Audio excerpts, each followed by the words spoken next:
was funny.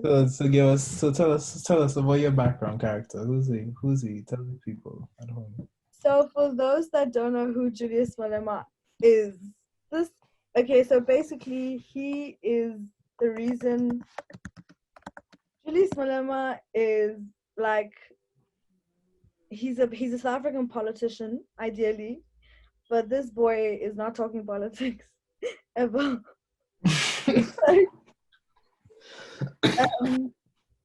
I think he's one of low key. If I really had to analyze him, like if I really went into depth, my opinion, he's a perfect example of he's angry, he's frustrated, he wants Black people to just conquer and do things well now, but it's all this anger and emotion is blindsiding the direction he could take the conversation. So he's now just a bit of a joke. But some of the stuff he says, like, I see it. Like, I get what he's trying to say, but no. Like, this guy, the amount of people who've thrown shit at him during parliament meetings, no. They've thrown stuff at him. Someone threw a chair at this man. Oh like, my God. It is ridiculous. What did he say? What did he say to get a chair thrown at him? To be honest, we need our beloved friend, Shure, to come in and do a Malema for us. This is Hey, Shure, pull up Shure. next one, bro. Yeah, this entire virtual background is dedicated to Shure. Okay, tell those about Dr. Umar who don't know him. So this is Dr. Umar Johnson. You know, if you're on Twitter, you've probably seen his videos. Your non-African wife is not invited. That's all I have to say. Thanks. Facts. That's all I have to say. Okay, let's. But yeah, I feel like they will have a good I want to see a podcast between these two, bro. Yeah, for real. I think they would agree on many things in life. Yeah, I feel like they have some good conversation. They both have equal levels of bullshit available. Should we invite both of them to the podcast? But bro, they might flame us low-key.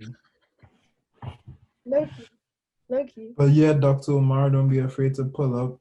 I know she doesn't look Black, but she's African, so that's what we that's compromise. Compromise. Thanks, I appreciate that. Okay, anyway.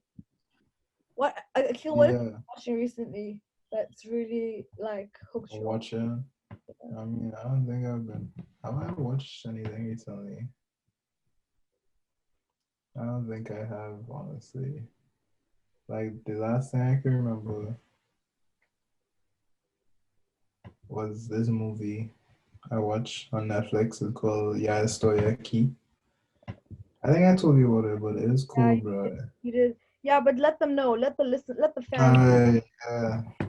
Oh, so Estoy, Aqui is on Netflix. It's a Mexican movie about basically like this hipster Mexican, like he gets in some trouble back in Mexico, so like he has to like basically flee and go to the US, and then like it's like documenting like his like story, like when he goes to the US and he basically like doesn't really know anyone there. He can't speak any English and that kind of stuff, and like it's actually like such an authentic and like a real movie, you know, because it's like you see like the actual struggle, and not to say that necessarily ends on a bad note, but like, you know, like a fairy tale type story, you know, like where he just goes there and like, you know, he makes it up from the ground up kind of thing, you know. Yeah. Like he goes there and like he has to struggle a lot, and then I don't necessarily want to ruin the movie, but then like, you know, he has to kind of make decisions like based on his life there, and yeah, it's just like a real, like, you know, like I guess it gives like a better perspective as like into the whole immigrant situation as well in the US, you know, because like some people is not like, oh, I'm coming there because like I want to. It's like their life is so fucked up that they have no choice, you know. Yeah, I guess it's kind of similar to like Venezuelans like coming into Trinidad, you know. It's like like shit is so crazy that like how have the Trinidadian government, have they been quite open to Venezuelans coming to Trinidad as refugees? let me say this. They like at first, like at some point, bro, there's like basically no regulation at all. Like people were just coming like crazy. Yeah. And then at some point, like they basically gave like a time limit, let's say. And Hmm. they were like, okay, like all Venezuelans like coming into Trinidad or like in Trinidad, like you have to go and sign up for a national ID by like this day. So like all of them that came in, they like had to go sign for their ID. And then like I guess that was like the regulated amount that was supposed to come. And yeah. So like all those people like were like I guess given like refugee status because like they got like a ID card and that kind of stuff. But the thing is, like it's so easy for Venezuelans to come to Trinidad. Like in a lot of ways, I would say it's kind of hard to stop it from happening. Hmm. Especially like, when people are in a desperate situation, like they're gonna find a way to get there. So I'll just say, open up your heart to them, and because people have it tough. Yeah, I agree.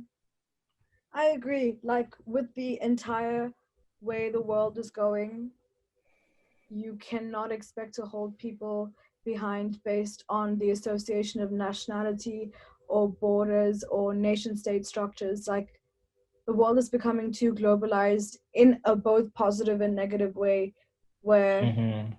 you need to just it's the erasure of borders. That's what's happening right now. Yeah, But even scarier are those individuals who are not the ones actually erasing. Like the Venezuelans are forced to leave the, yeah, you know what I mean? It's a struggle. Like Zimbabwe is a fucking shithole right now with the way the police have just basically taken over. The demonstrations there are ridiculous.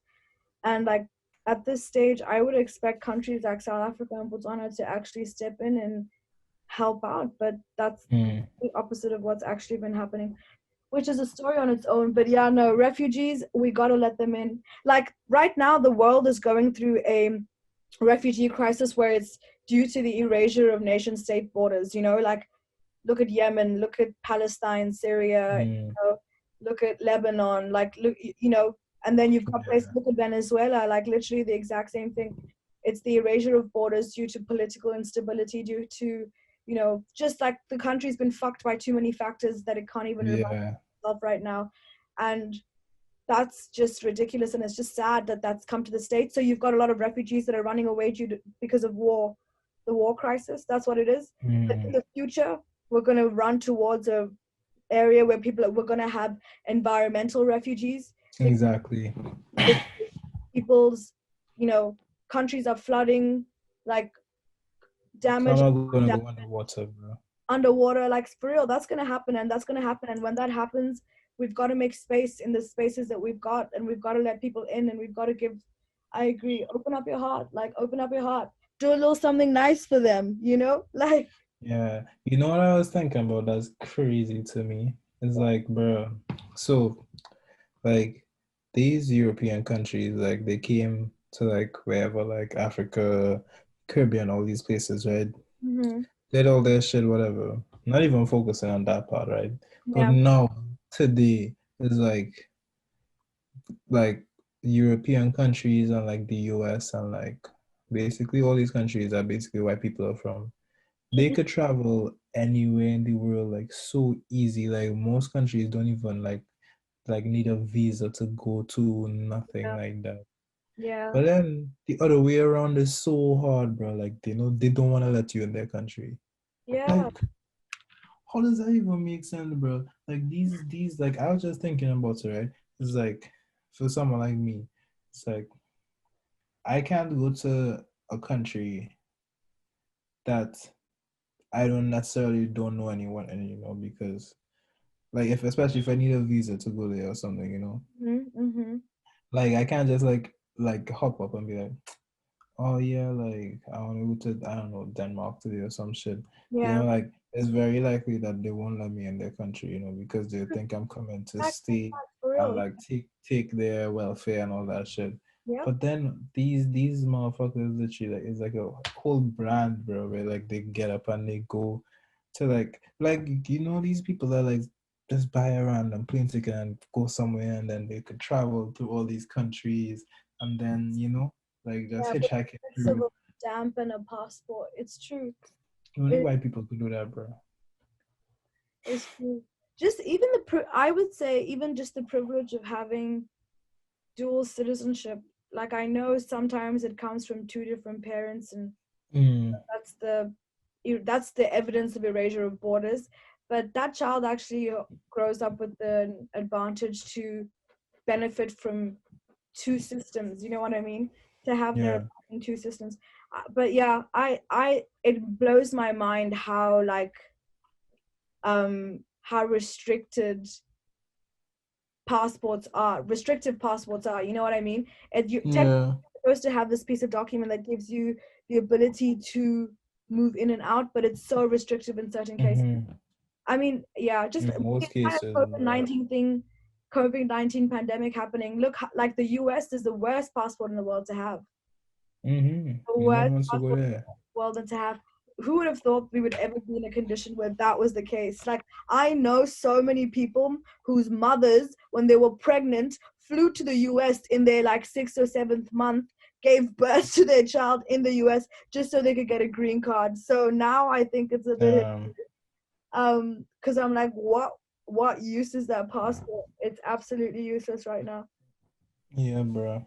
As like just like, cause they're just expected to like be on this pedestal kind of thing, bro. And people see like, wait, Yeah, they exactly. ain't really should at all. It's Right, true. Dr. Umar?